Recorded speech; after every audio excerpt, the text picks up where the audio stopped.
They're going great, and they're only getting better. I'm doing alright, getting good grades. The future's so bright. I gotta wear shades. I gotta wear shades. I got a job waiting for my graduation. 50th hour year, I'll buy a lot of beer.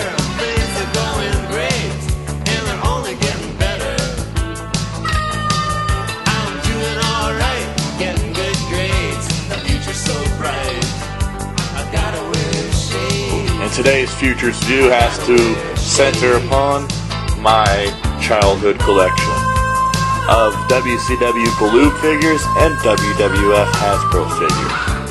I told somebody on here that I would make a review for my WCW Galoob figures, but I haven't got around to it. But right now, I feel like it's a good time.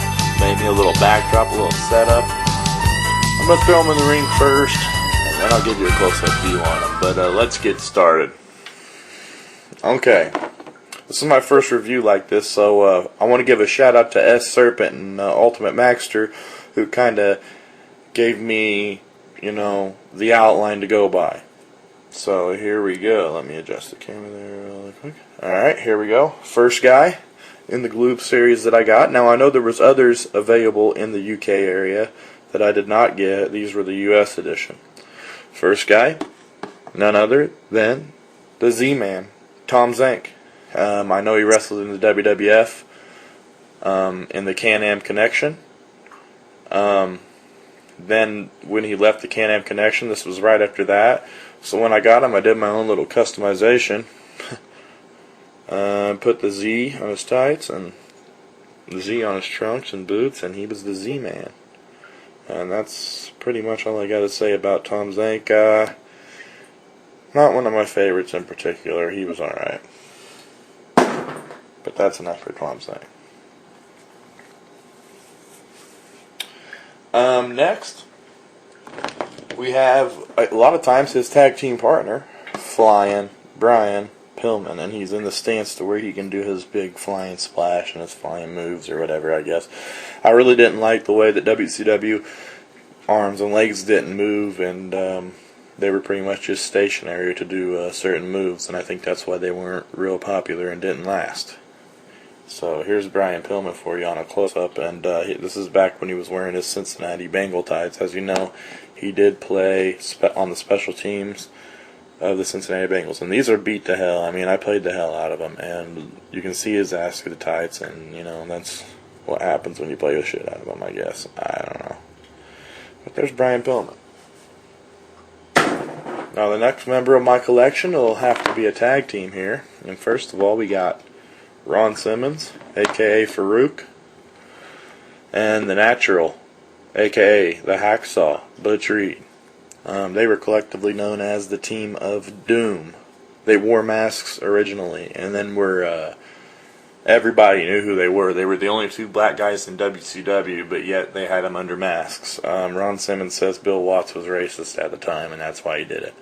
But that's what he said on a RF interview. That's not my quote. So there's the story on Ron Simmons. Then he was sent to WWF, given a really terrible look with this little helmet and Trojan outfit on. He was named Farouk Assad, and then he later became the leader of the nation. Evolved that into Farouk. And then later on became Ron Simmons again, and then the Damn Thing, and from there on out, he's much more popular than Natural Butch Reed. He had a run in the 80s, late 80s, as the Natural Butch Reed.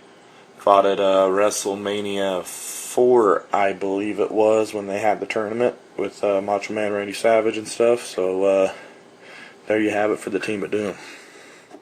And I'll give you a close-up shot on each one of these. There is look at Ron Simmons. I mean, they were pretty good molded, but if they would have been able to move, it would have been a little bit better.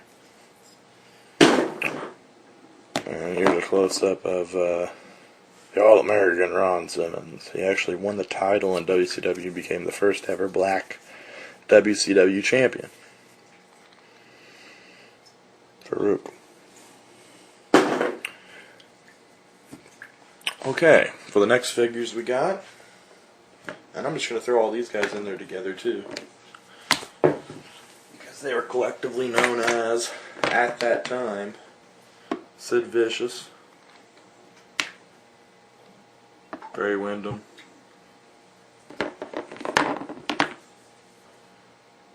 Nature Boy, and everybody knows old AA, Arn Anderson. They were collectively known as the Four Horsemen at the time, and not the best collaboration of the Horsemen that there ever was. And actually, I'm going to put him in front because he's kind of blocking his view over there. Whoop! Little accident there. This ring's not the sturdiest. Could have picked a better platform to put these on. But there you go. Four Horsemen. The leader, Ric Flair, the leader of the bunch, always, him and Arn, usually were always in the group. Barry Windham was one of the real big ones too. But then they brought Sid in. They are not very fond of Sid as a member of the Four Horsemen, but there they were at the time. Arn Anderson, Sid Vicious, Barry Windham, and Ric Flair, the Four Horsemen. They did include them in the set, and I loved the heck out of it. I played with them constantly. Sid, as you can see, is beat to hell. I'll show you him up close first of all. There's an up-close shot of the man Sid with his rocking the old blonde mullet before he cut it off into the short curls. And he had the singlet, but you know, it wore off. A little touch-up paint probably would get him back to restoration, but I'm just going to leave them the way they are.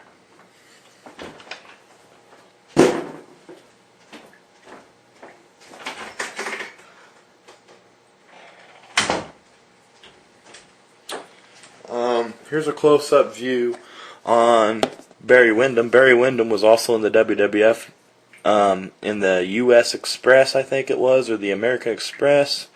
I can't really remember the name off the top of my head. He was with Mike Rotundo, wore the handkerchief around his head, or neck. Then he was the Widowmaker in the late 80s.